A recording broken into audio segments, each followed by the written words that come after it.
Katanya Rumi, cinta menjadikan sesuatu tampak menawan, namun yang tampak menawan tak selalu menyebabkan jatuh cinta. Bismillahirrahmanirrahim. Satu ketika Kois ini kaget, tiba-tiba ada anjing dari kampungnya Laila sekonyong-konyong berjalan lewat depannya Kois. Kois mengikutinya karena dia ingin segera ketemu Laila. Jangan-jangan ini bisa mempertemukan aku dengan Laila. Di tengah perjalanan Kois melewati sekelompok orang kampung sedang sholat. Mungkin anjingnya lewat masjid mungkin. Tapi Kois tidak lihat mereka karena Kois sedang konsentrasi mengejar anjingnya. Setelah Kois pulang, orang tadi yang sholat marah-marah pada Kois. Wahai Kois, tadi engkau melewati kami saat sedang sholat. Kenapa kau tidak ikut sholat dengan kami? Kok kamu tidak lihat kita sholat, kamu lewati saja? Katanya Kois, demi Allah, saat kalian sedang sholat berjamaah, aku sama sekali tidak melihat kalian. Kenapa? Hatinya hanya fokus pada anjing dan yang dia cintai, Laila. Siapa tahu anjingnya bisa mempertemukan dengan Laila. Bila kalian benar-benar cinta pada Allah sebagaimana diriku cinta pada Laila, pasti kalian tidak melihat aku.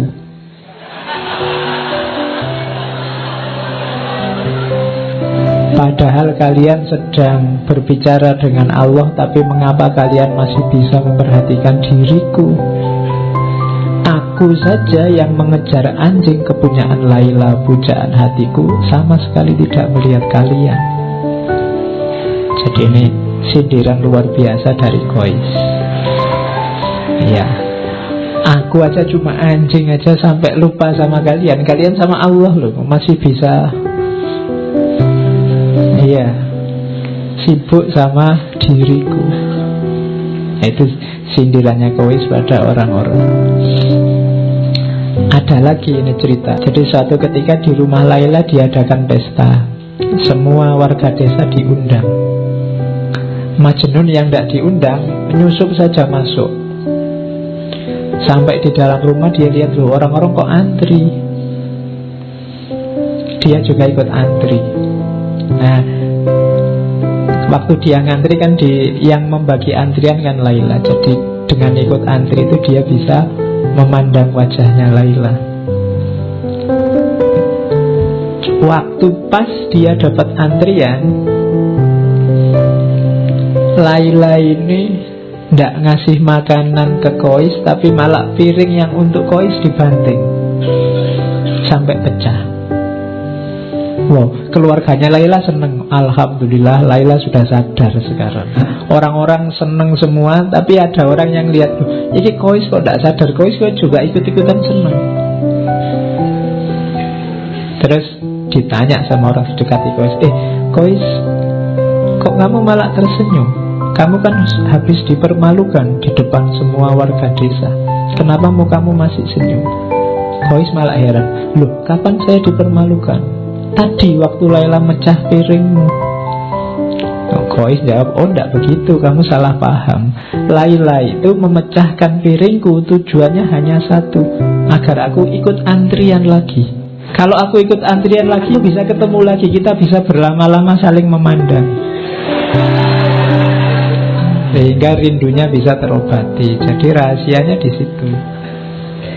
Ya, ini sebenarnya sindiran bahwa kalau Allah ngasih kamu susah, kalau Allah ngasih kamu ujian, kesulitan, itu mungkin karena Allah ingin dekatnya lama sama dirimu. Kalau doamu lama tidak dikabul-kabulkan, mungkin Allah suka rindu mendengarkan suaramu terus. Jadi jangan salah paham dulu. Makanya cintailah Allah, dekatilah Allah dengan rasa cinta, maka kamu tidak akan kecewa, tidak akan mengeluh, tidak akan putus asa. Karena banyak rahasia di balik itu.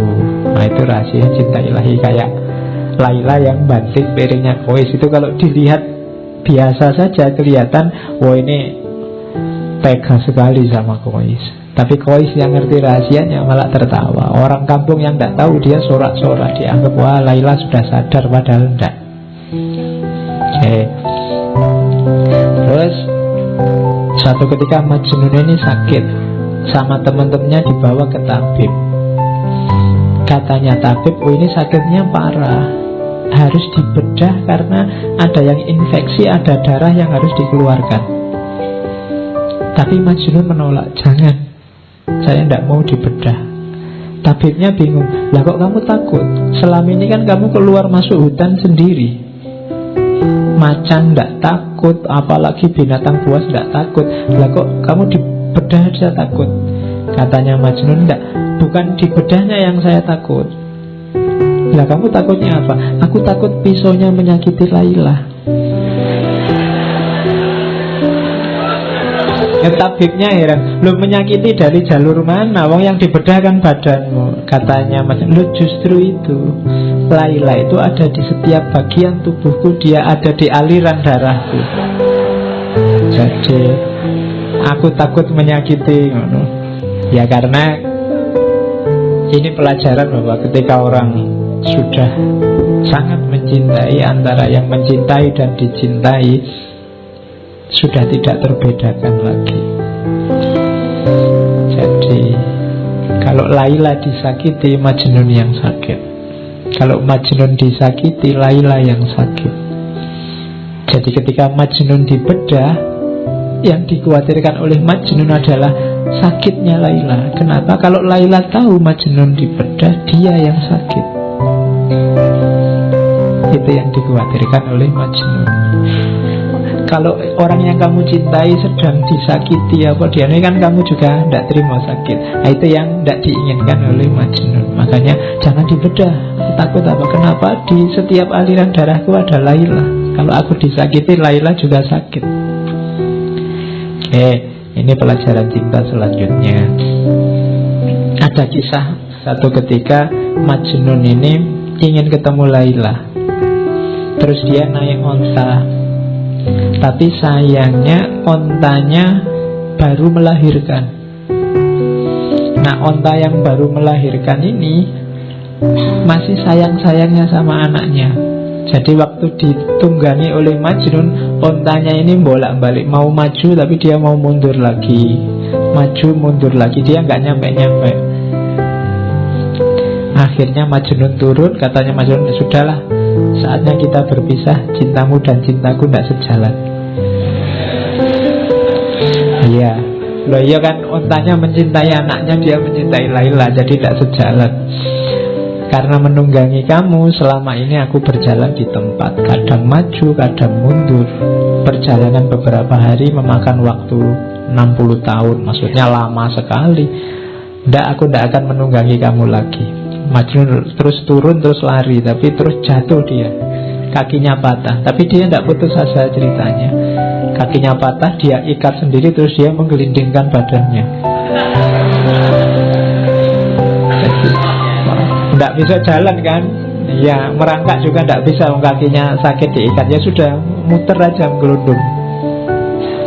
Nah, ini pelajarannya adalah kalau engkau masih terikat oleh dunia, oleh banyak hal di luar dirimu, kayak onta tadi yang masih kamu tunggangi, kamu tidak akan nyampe-nyampe pada yang kamu cintai. Kalau masih sangat banyak beban yang harus kamu bawa, kamu tidak akan sampai-sampai. Tinggalkan semua bebanmu, berjalanlah, berlarilah, menggelindinglah menuju yang kau cintai. Ya, yang dicintai pastinya Allah.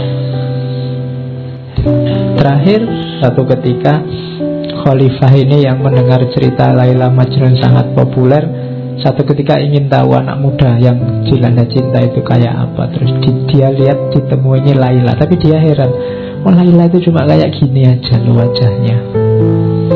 Kois menjadi Majnun karena kamu, tidak masuk akal apa yang dilihatnya dari dirimu sehingga membuatnya tergila-gila. Kamu bukan wanita yang sangat cantik, banyak wanita lain yang secantik kamu, bahkan melebihimu.